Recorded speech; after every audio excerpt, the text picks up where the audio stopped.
नमस्कार। श्रावण मास में बड़ी से बड़ी उपलब्धि है जीव का शिव की ओर उन्मुख होना, जीव का शिवत्व को उपलब्ध होना, उसमें विसर्जित हो जाना, पूर्ण हो जाना, शून्य हो जाना। अब इसके लिए यह आवश्यक है कि जीव को ये बोध हो कि वो कौन है, मैं कौन हूं। और इसलिए अगर आप देखें तो हमारे सभी के जीवन में बड़े से बड़ा प्रश्न एक ही बनता है कि मैं कौन हूं। हमें पता है कि मेरे पास एक शरीर है, मन है, हाथ है, दो पैर हैं, आंखें हैं, दो एक नाक है जिसमें 2 छिद्र हैं, 2 कान हैं। ये सब तो हमारे शरीर की अंगों के बारे में वर्णन है। और ऐसे आंतरिक अंग है, लीवर है, किडनी है, हार्ट है, स्प्लीन है, पैंक्रियाज है, एड्रिनल है। सभी अंगों के बारे में भी हम जानते हैं, लेकिन मैं कौन हूं? क्या मैं इन सब में ही हूं, या मैं प्रेम का भाव हूं, मैं गुस्सा हूं, मैं भय हूं, मैं क्या हूं? तो सबसे बड़ा प्रश्न सभी का यही होता है कि मैं कौन हूं, और पूरा जीवन इसी की खोज का नाम है। लेकिन एक संभावना है कि मैं जहां हूं, अगर मैं वहां तक पहुंच जाऊं तो उसके माध्यम से फिर मैं अपने स्वरूप को चिन्ह सकता हूं, उसको थोड़ा थोड़ा उघाड़ सकता हूं, पत्तियों की तरह से उसे, कमल की तरह से उसे खिला सकता हूं।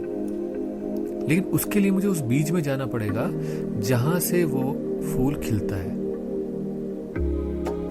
और इसी को कहते हैं discovery of self, crystallization of self, स्वयं को उपलब्ध होने की यात्रा पे पहला कदम। तो आज हम उसी के बारे में बात करना चाहते हैं। यही हमारा आज का विषय है, डिस्कवरी ऑफ सेल्फ। विषय को आगे बढ़ाते हैं। श्रावण मास शिव का महीना कहलाता है, मास कहलाता है। और ऐसे में ऐसा संभव नहीं है कि हम जीवत्व को अगर प्राप्त करना चाहेंगे, जीव रूप को अपने समझना चाहें, तो बगैर शिव की कृपा के वो प्राप्त हो सके। और श्रावण में तो विशेषकर ये अतिशीघ्र हो सकता है कि हम स्वयं को पा सकें, क्योंकि हमारे मन की स्थिति अत्यंत फ्लूइड होती है, बहने वाली होती है। सरलता से उसके अंदर हम अपने आप को पा सकते हैं, ढूंढ सकते हैं। तो ऐसे में आपको पता है कि उपनिषदों ने भी प्रयास यही किया कि वो ढूंढें कि मैं कौन हूं। तो कथा भी एक आती है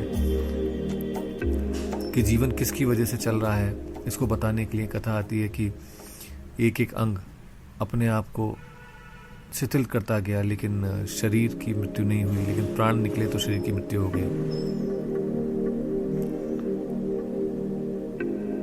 तो इसका अर्थ यह हुआ कि प्राणों का एक विशेष स्थान है हमारे जीवन में, और उन प्राणों को अगर हम प्राप्त कर सकें, झंकृत कर सकें, उनमें क्षमता उत्पन्न कर सकें, उनमें विखंडन कर सकें, तो हम इस ब्रह्मांड से संपर्क हो सकते हैं, जुड़ सकते हैं। तो यानी कि जो वो जीव है, जो क्रिस्टलाइज सेल्फ है, वो अगर प्राणों के माध्यम से गति करे तो उस शिवत्व तक पहुंच सकता है, उस शिव तक पहुंच सकता है, उस ब्रह्मांडीय ऊर्जा तक पहुंच सकता है। तो इसमें 2 तथ्यों पर हमने चर्चा करी।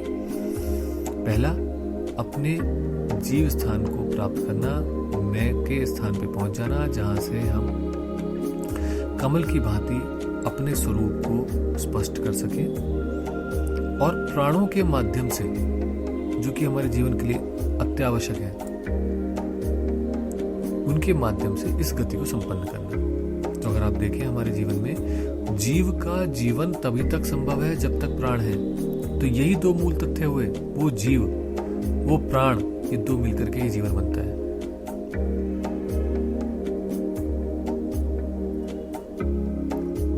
अगर एग्जाम्पल के तौर पे अगर आप देखें किसी को कोमा में पड़े हुए, तो हालांकि इसका ये एप्ट एग्जाम्पल नहीं है, फिर भी इसको थोड़ा सा मोटा मोटा क्रॉसली समझ सकते हैं इससे। तो उसमें जीव की अनुपस्थिति है, प्राण आ रहे हैं, सांस आ रही है, जा रही है, पर जीव नहीं है। यानी कि जीव होते हुए भी अभिव्यक्ति नहीं है जीव की, इसलिए जीवन नहीं है।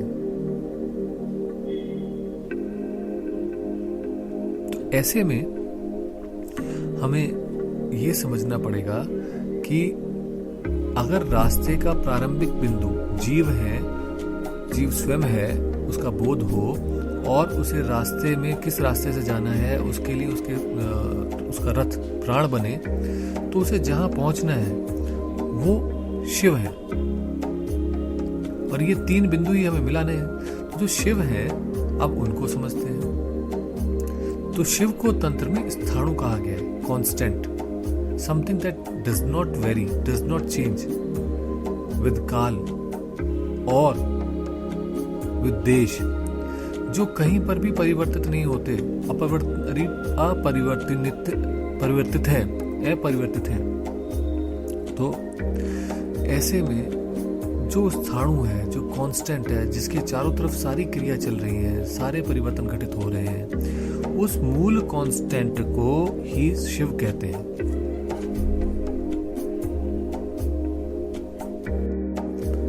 तो शिव पहाड़ों की तरह स्थिर है। शिव आनंद घन स्वरूप है। शिव ही सच्चिदानंद है। तो ऐसे में शंकराचार्य ने कहा भी है उनके निर्वाण षटकम को अगर आप सुने तो, सच्चिदानंद रूप शिवोहम शिवोहम। तो हमें उस शिवत्व को अनुभव करना है, उस तक पहुंचना है जिसकी यात्रा जीव से शुरू होती है, जिसका मार्ग प्राण से प्रशस्त होता है। और ऐसे में उस कांस्टेंट को पहुंचना, उस स्थिरता को पहुंचना, उस केंद्र को पहुंच जाना, उपलब्ध हो जाना ही जीवन की यात्रा है। यही श्रावण मास का लक्ष्य भी है कि वो हमारे को जीवत्व को जो उपलब्ध हैं उनको, जीव को शिव की ओर उन्मुख करे, उन्हें एक गति दे, एक दिशा दे, उस वेक्टर को रीअलाइन कर दे हमारे, जो इधर उधर भागता फिर रहा था संसार में, और हम उसको उपलब्ध हो सके। अर्थात ये हुआ कि हम जिस परिधि पर कोलू के बैल की तरह घूमे चले जा रहे हैं, हम उसके केंद्र को उपलब्ध हों, ताकि वो जो घूमना है और जो समय का काटना है और जो समस्याओं का और परेशानियों का झेलना है वो सब समाप्त हो। हम उसके केंद्र पर हों, उसकी कीली हों, हम आनंद हों। ये सब चीजें परिधि पे चलती रहेंगी, लेकिन हम केंद्र में आनंद में अपने स्थिर रह सकें। यही तो हमारे जीवन का लक्ष्य है और हम यही तो चाहते हैं। हर कोई अपने मन को टटोल के देखेगा तो वो यही चाहेगा कि मैं, परिस्थितियां आती हैं जाती हैं, कोई बात नहीं, आती जाती रहे, परेशानियां बने, परेशानियां जाएं, पर मैं अपने आनंद में स्थिर रह सकूं। तो इसके लिए आवश्यक है कि आज का जो डिस्कवर योर सेल्फ है उसको थोड़ा और ध्यान से समझें।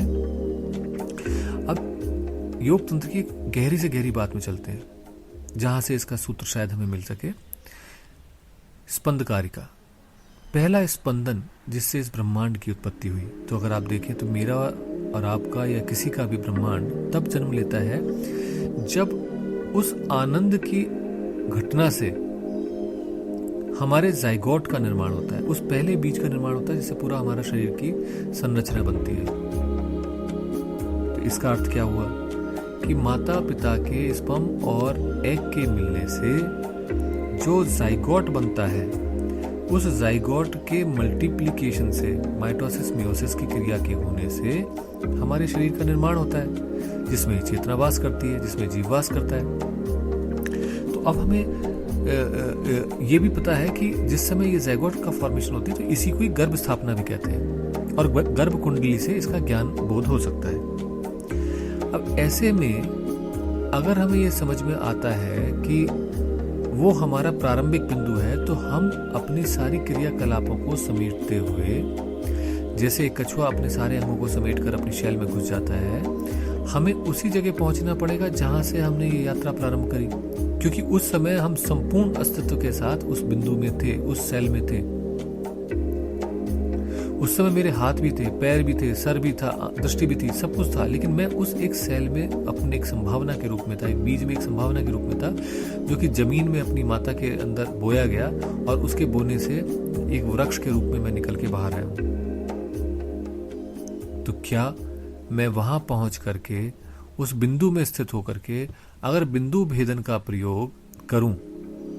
योग तंत्र की सर्वश्रेष्ठ उपलब्धि है बिंदु भेदन, और उस प्रयोग में प्रवेश कर सकूं तो मैं अपने अंतः में उस बिंदु को पा सकूंगा जिसको शिव और शक्ति का नित्य मिलित स्वरूप कहते हैं, आनंद सच्चिदानंद घन स्वरूप कहते हैं।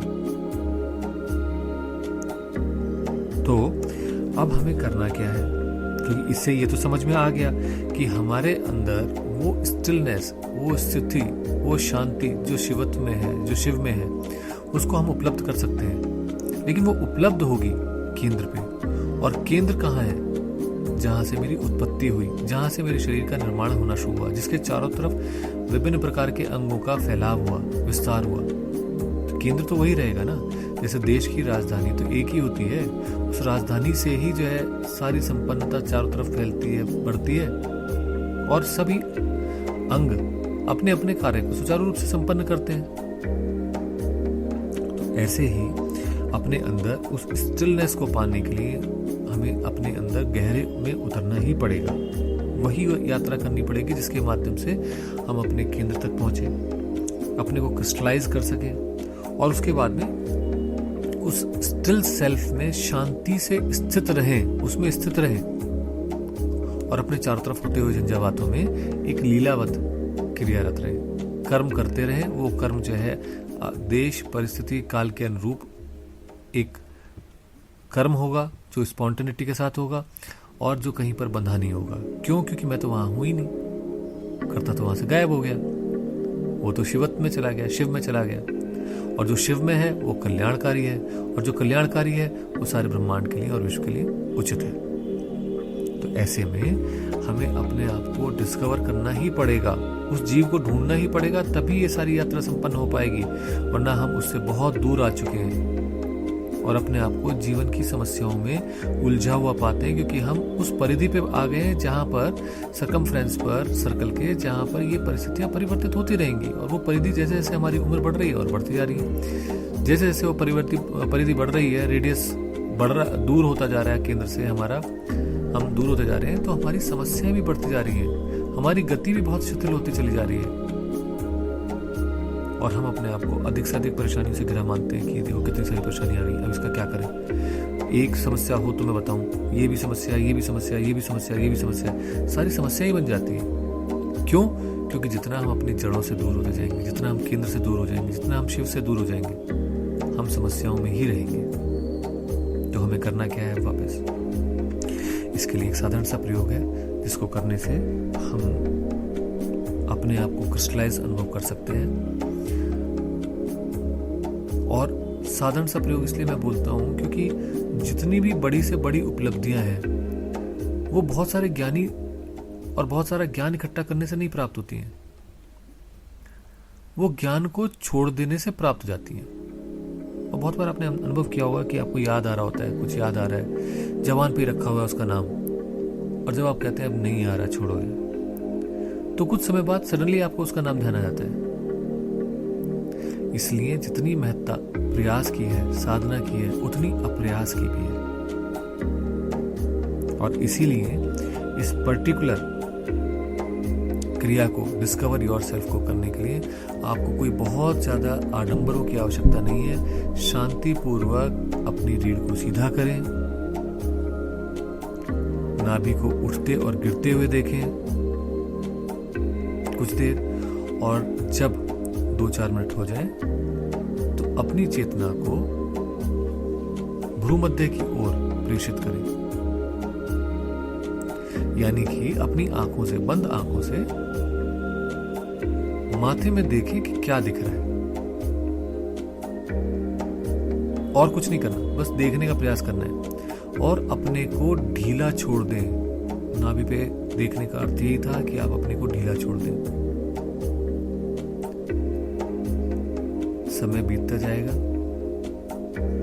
और समय के साथ आप अपने आप ही भ्रूमध्य से धीरे धीरे नीचे खिसकते जाएंगे,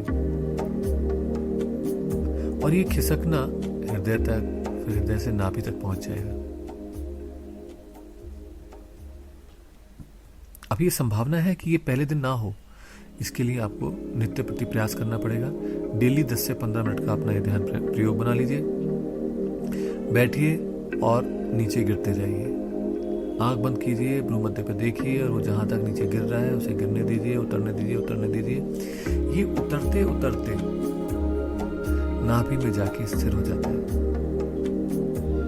और आप देख के हैरान रह जाएंगे। जो हमने अभी स्पंद कारिका की बात करी थी, उसमें दिए हुए चिंतन की बात करी थी, वो आप इससे लिंक कर पाएंगे, समझ पाएंगे कि प्लेसेंटा माँ की हमारी नाभि से ही जुड़ी होती है। तो जो जाइगोट उनके माँ के गर्भ में चिपकता है, वहाँ से जो पोषण मिलता है जाइगोट को मल्टीप्लाई करने के लिए, शरीर के निर्माण के लिए, वो प्लेसेंटा के माध्यम से आता है और हमारे शरीर का विकास होता चला जाता है। तो नाभि पे जाकर के ये अपने आप स्थिर होने लग जाएगा। अब क्या करें? कुछ नहीं करना है। अब अप्रयास की बारी है। ये देखना भर प्रयास था आपका। इस क्रिया को करने के लिए अपने को संयत करना और स्थापित करना है, मात्र प्रयास था आपका। उसके बाद के सारी घटनाक्रम अप्रयास की है। और सबसे बड़ी खूबी क्या है कि श्रावण मास में ये अप्रयास जीव से शिव की ओर बहुत तीव्र गति से बढ़ता है और इसीलिए ये आवश्यक है कि आप अपने जीव भाव को प्राप्त कर सकें। तो जब नाभि में आप पहुंच जाएंगे तो वहां बिल्कुल शांति से स्थिर हो, कोई आपाधापी नहीं। वहां पहुंचने के बाद 4 से 5 मिनट कम से कम आपको वहां पर शांति से पड़े रहना है, जब तक कि वो अपने आप वहां से आप